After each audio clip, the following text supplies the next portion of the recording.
So hello everyone, আপনারা সবাই সর্বপ্রথম এই ফাইলের মতো থাকা অপশনে ক্লিক করবেন, যেখানে আমি গ্রিন সার্কেল তৈরি করে দিছি। হ্যাঁ, ওকে। তারপর ক্লিক করার পর আগে ক্লিক করবেন। তারপর ক্লিক করার পর দেখবেন আপনার একটা অপশন পাবেন, ক্রোম বা HTML। আপনাদের ফোনে ক্রোম থাকলে ক্রোমে ঢুকবে, ক্রোমে জাস্ট ওয়ান্স ক্লিক করে ঢুকে যাবেন।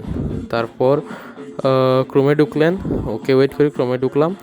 সো ক্রোমে ঢোকা শেষ। তারপর আমরা কী করবো, আমরা একটু স্ক্রিনটাকে জুম করবো। ওকে, আমরা স্ক্রিনটাকে জুম করার পর যে কোনো একটি ওয়ার্ডকে ট্যাপ করে ধরে থাকবো, তারপর সিলেক্ট অল অপশনে করে কপি করে নিব। ওকে, সিলেক্টর যাব, তারপর কপি করব, তারপর আমরা ট্রেডিং ভিউয়ে চলে যাব। ওকে, আমরা ট্রেডিং ভিউ সার্চ করব, ট্রেডিং ভিউ সার্চ করি। ওকে, ট্রেডিং ভিউ সার্চ করলাম। এখন ট্রেডিং ভিউয়ে নীল কালার মতো দেখতে একটা জায়গা, সেখানে আমরা ক্লিক করব, সেখানে আমরা টিপ দিব ট্রেডিং ভিউয়ে।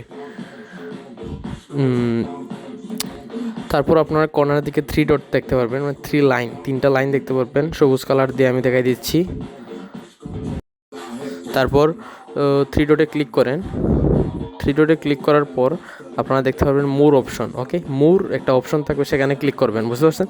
আপনারা সবাই মোর অপশনে ক্লিক করবেন, মোর অপশনে ক্লিক করবেন। ওকে, মোর অপশনে ক্লিক করা শেষ হলে আপনারা নতুন একটা পেজে নিয়ে যাবে। তারপর আপনারা পানি এডিটর একটি অপশন পাবেন, পানি এডিটর। ওকে, আগে দেখেন পানি এডিটর একটা অপশন থাকবে, গ্রিন সার্কেল দিয়ে দেখাই দিচ্ছি। তারপর সেটাতে ক্লিক করবেন।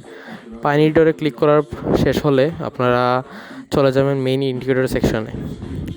পানি এডিটর ক্লিক করবেন, তার নতুন একটা পেজ খুলে যাবে। ওকে, এই পেজের যে অতিরিক্তগুলা কোডিং থাকবে, সেই কোডিংগুলো কেটে দিবেন, ক্রস ইউজ করে সবগুলো কেটে দিবেন।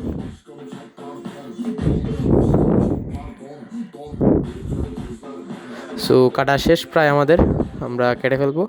আর কাটার পর আমরা যে সময় সব কাটা হয়ে যাবে, আমরা এখানে এই যে একটা লাইন উঠতেছে, সেটাতে টিপ দিয়ে ধরে রেখে আমরা এখানে অপশন একটা আসার জন্য অপেক্ষা করবো। তারপর দেখবো আমরা কপি পেস্ট অপশন আসছে, কপি পেস্ট কাট এগুলো লেখা থাকবে, আমরা পেস্ট করে দিব। ওকে, আমরা কেন আগে কোডটা কপি করে ফেলছি, এখন আমরা পেস্ট করব।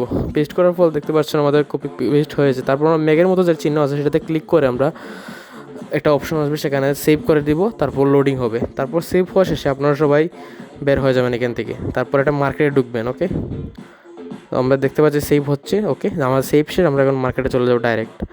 আমরা এখন সার্চ করবো USD market. USD market search করলাম, forex.com আবার তো মার্কেট অফ, তাও আমরা মার্কেটে ঢুকবো ইউএসডিতে, সমস্যা নাই। তারপর ইউএসডি ঢোকা শেষ।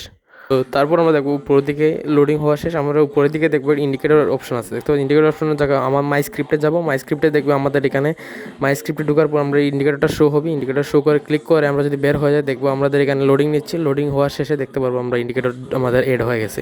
সো একদম সিম্পল একটা কাজ, এভাবে ইন্ডিকেটর এড করে নেবেন।